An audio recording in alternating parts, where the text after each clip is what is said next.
زهراء يا زهراء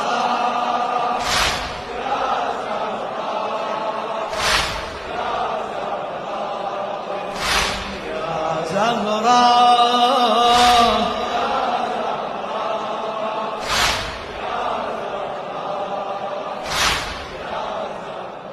مثل ما غصبوا مكر حق الإمام